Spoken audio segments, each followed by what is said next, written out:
Leyla bu şey alıp burası. Növbəti dəyərli qonaqlığı şəhid Rəhim Dadaşovun anası Yeter xanımdır. O bircə balası İsmini alacağım. bir əziyyət və tek başına böyütmüşdür. Rəhim İsmini yadı.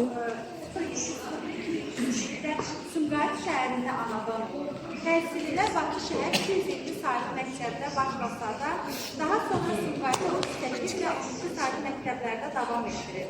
Son 3-cü sinifdən təhsilini Tücü Nakfazki adına hərbi liseydə davam etdirir. Daha sonra Heydər Əliyev adına Ali Hərbi Məktəbin tələbəsi olur. Rəhim Dadaşov 21 dekabr 2021-ci ildə hərbi vəzifəsini yerinə yetirərkən Sumqayıt şəhərdə xiyabanında dəfn olunur.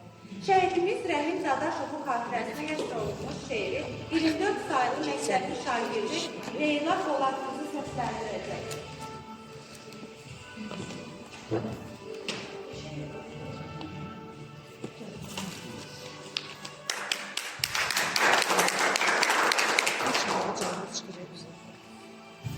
Rəhim Dadaşovu, bəxtin şəkli.